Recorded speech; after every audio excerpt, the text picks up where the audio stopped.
ഈ സൗഖ്യത്തിന് വേണ്ടി പോവാത്തൊരു സ്ഥലമില്ല.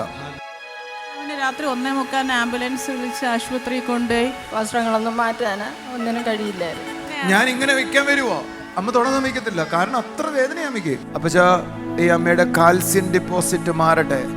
ഓപ്പറേഷൻ പറഞ്ഞെടുത്ത ഇത് ആരോഗ്യത്തോടെ ഇരിക്കുന്നു.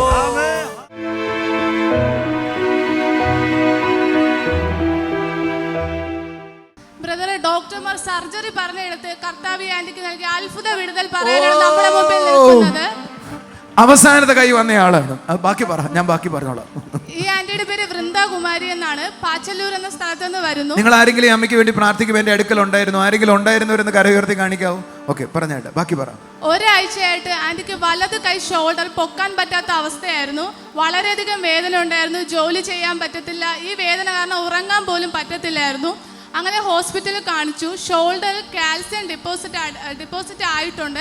ഇനി ഒരു സർജറി കൂടാതെ റിലീഫ് ആവത്തില്ല എന്നാണ് പറഞ്ഞിരുന്നത്.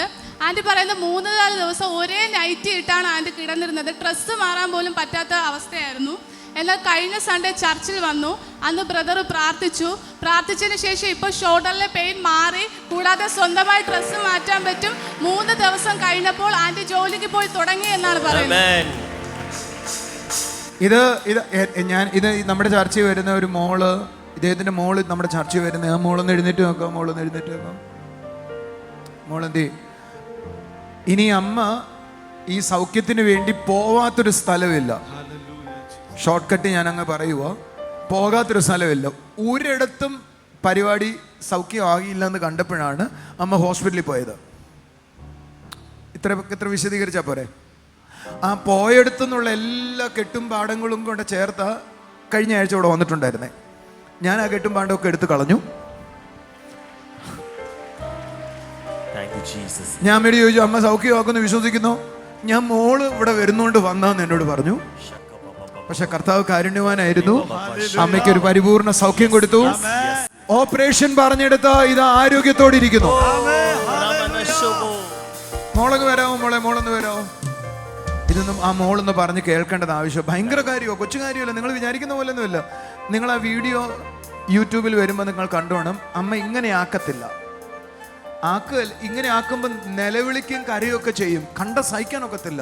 നമ്മൾ പ്രായമുള്ളവർക്ക് അങ്ങനെ കാണിക്കുന്നത് കാണാൻ നമുക്കൊരു പ്രയാസമോ. എന്തുവാ കൈക്ക് എന്തോ പ്രശ്നം? 4 ദിവസമായിട്ട് ആശുപത്രി കയറി ഇറങ്ങുവോ? കൈ അനങ്ങുന്നില്ല. കൈ അനങ്ങത്തില്ല. വേദനയോ? രാത്രിയൊക്കെ നിലവിളിയോ? വ്യാഴാഴ്ച ഞാൻ പിന്നെ രാത്രി 1:45 ആംബുലൻസ് വിളിച്ച് ആശുപത്രി കൊണ്ടുപോയി. പെയിൻ ഇഞ്ചക്ഷൻ ഒക്കെ എടുത്ത് കൊണ്ടുപോയി. കാൽസ്യം ഡിപ്പോസിറ്റ് ആണ്. ഇന്നലെയാണ് അറിഞ്ഞത് കാൽസ്യം ഡിപ്പോസിറ്റ് ആണ്. സർജറി ചെയ്യണമെന്ന്. അമ്മേ, ഞാൻ പ്രാർത്ഥിച്ച കാൽസ്യം ഡിപ്പോസിറ്റ് മാറുമോ?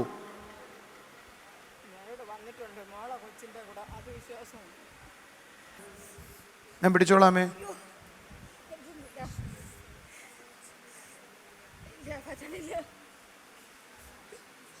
നിക്ക.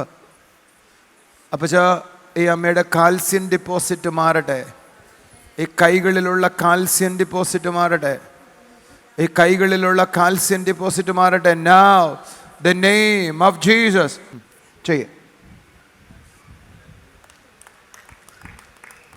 ഒന്നും കൂടെ. വേദന കുറഞ്ഞില്ലേ? നമുക്ക് പേടി വരുന്നു. ഇങ്ങനെ പൊക്കുമ്പോൾ പ്രശ്നമാവുമെന്ന് പേടി വരുന്നു. പൊയ്ക്കോളും. ഇവിടെ വന്ന് നിങ്ങൾക്ക് ആരെങ്കിലും ഓർമ്മയുണ്ടോ? കാണിച്ചു കൂട്ടിയിരുന്ന അങ്കക്കെട്ട് കണ്ടായിരുന്നോ? ഇവർ കാണിക്കുന്നത് കണ്ടായിരുന്നോ? ഞാൻ ഇങ്ങനെ തൊടുമ്പോൾ കരയുമായിരുന്നു.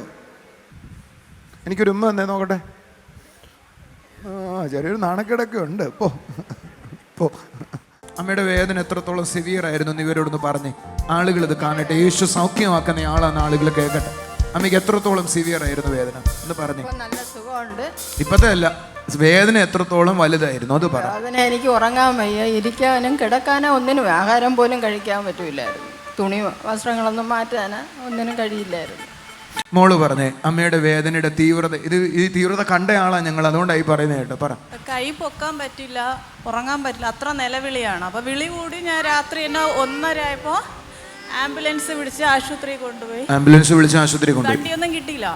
രാത്രി 1:45 ആയപ്പോൾ ആശുപത്രി കൊണ്ടുപോയി. പിന്നെ അവരെന്തോ ഇഞ്ചക്ഷൻ കൊടുത്തു, സ്റ്റിറോയിഡ് എന്തോണം കൊടുത്ത് അതിന് അല്പം ശമനമായിട്ട് വന്നു.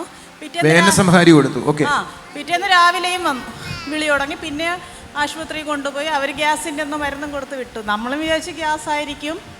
അങ്ങനെ രാത്രിയെ പിന്നെയും വേദന. അടുത്ത ഹോസ്പിറ്റലിൽ കൊണ്ടുപോയി പിന്നെ ഇഞ്ചക്ഷൻ കൊടുത്തു.